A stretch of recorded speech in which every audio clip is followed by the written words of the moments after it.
3 കൊമ്പൻമുളക് ഇട്ട് കൊടുക്കാം. നമസ്കാരം, എല്ലാവർക്കും മറ്റൊരു കുക്കിംഗ് വീഡിയോയിലേക്ക് സ്വാഗതം. ഒരു ബീഫ് കറിയാണ് നമ്മൾ ഉണ്ടാക്കാൻ പോകുന്നത്. നമുക്ക് ബീഫ് ഒന്ന് മാരിനേറ്റ് ചെയ്യാം.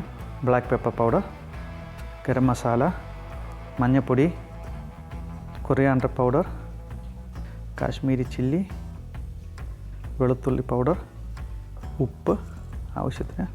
നമുക്കിതൊന്ന് നന്നായിട്ട് മിക്സ് ചെയ്യാം.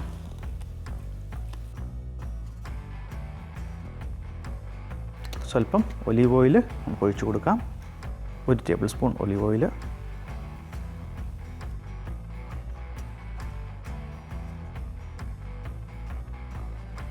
നമ്മൾ നന്നായിട്ട് മിക്സ് ചെയ്തു. ഇനി നമുക്ക് മൂടി വെക്കാം. ബീഫിന് ആദ്യമേ തന്നെ നമുക്കതിനുള്ള മസാല ഉണ്ടാക്കാം. 4 ടേബിൾ സ്പൂൺ വെജിറ്റബിൾ ഓയിൽ ഒഴിച്ചു കൊടുക്കാം. അതൊരു മീഡിയം ഫ്ലെയിമിലിട്ട് ചൂടാക്കാം. ഇപ്പോൾ ഇച്ചിരി കുഴിയുള്ള പാത്രം എടുക്കുന്നതാണ് നല്ലത്. ചൂടാകാൻ തുടങ്ങിയ എണ്ണയിലേക്ക് വെളുത്തുള്ളിയും ഇഞ്ചിയും ഇട്ട് കൊടുക്കാം. പച്ചമുളക് അരിഞ്ഞതും കൂടെ. അതൊന്ന് വഴന്ന് വരാൻ തുടങ്ങുമ്പോഴത്തേക്കും അതിലേക്ക് ഒരു സ്വല്പം കറിവേപ്പിലയും കൂടെ ആഡ് ചെയ്യാം.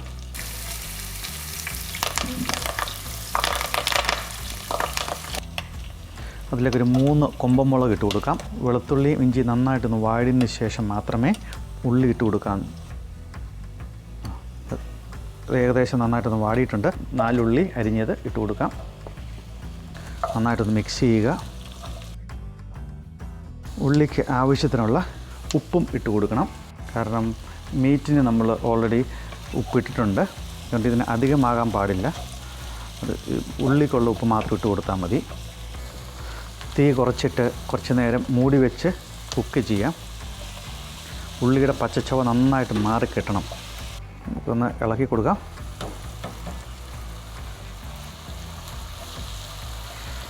ചെറുതായിട്ട് വാടാൻ തുടങ്ങിയിട്ടേ ഉള്ളൂ. അരിഞ്ഞു വെച്ചിരിക്കുന്ന തക്കാളി നമുക്ക് ഇട്ട് കൊടുക്കാം. 2 കിലോ ബീഫിന് 1 തക്കാളിയാണ് നമ്മൾ ഉപയോഗിക്കുന്നത്. ഇടയ്ക്കിടയ്ക്ക് ഒന്ന് ഇളക്കി കൊടുക്കണം. അതൊഴിച്ചാൽ 20 മിനിറ്റാണ് ഇതിൻ്റെ വേവ്. ഇടയ്ക്കിടയ്ക്ക് നമ്മൾ ഇളക്കി കൊടുക്കണം. ഇത് കുക്ക് ചെയ്യുന്ന സമയത്ത് തന്നെ, ഈ സോസ് ഉണ്ടാക്കുന്ന സമയത്ത് തന്നെ നമുക്ക് നമ്മുടെ ബീഫും ഫ്രൈ ചെയ്തെടുക്കാം. ഉവത്തേലിട്ട് വെക്കാം. ഉവത്തേൽ വേറെ ഫ്രൈ പാൻ വെക്കാം. വെജിറ്റബിൾ ഓയിൽസ് നമുക്ക് ഒഴിച്ചു കൊടുക്കാം. അതിലേക്ക് നമ്മൾ മാരിനേറ്റ് ചെയ്ത് വെച്ചിരിക്കുന്ന ബീഫ് ഇട്ട് കൊടുക്കാം. നമ്മൾ വളരെ കനം കുറച്ചാണ് അരിഞ്ഞെടുത്തിരിക്കുന്നത്, പെട്ടെന്ന് വെന്ത് കിട്ടാനായിട്ട്. അതുപോലെ തന്നെ നന്നായിട്ട് മസാലയൊക്കെ പിടിക്കാനും എപ്പോഴും നല്ലത് കനം കുറച്ച് അരിയുന്നതാണ്.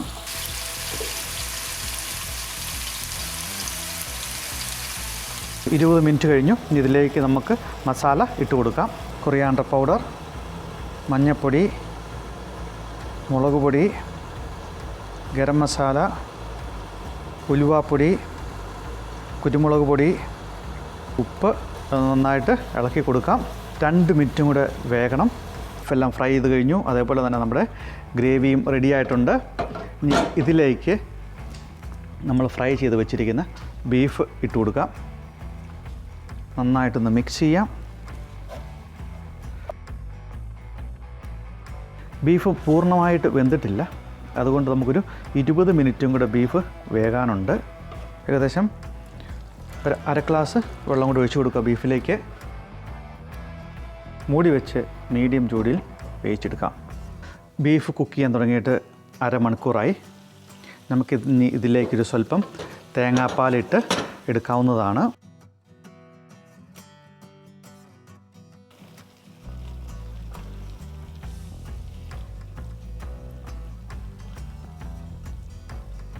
നമുക്ക് സ്വല്പം കടുക് പൊട്ടിക്കാം.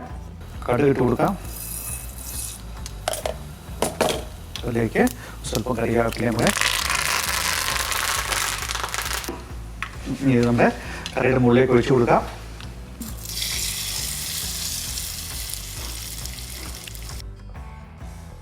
Nice. Masala is nice and creamy. Hold up! Wait a minute. Very chewy. It tastes good with rice. Kind of spicy. I like the taste. Yeah. Thanks for watching. എല്ലാവർക്കും വളരെ ഇഷ്ടപ്പെട്ടു. നല്ല ടേസ്റ്റാണെന്നാണ് പറഞ്ഞത്. കോക്കനട്ട് ടേസ്റ്റാണ് നമുക്ക് ആദ്യം കിട്ടുന്നത്. Thanks for watching. See you again.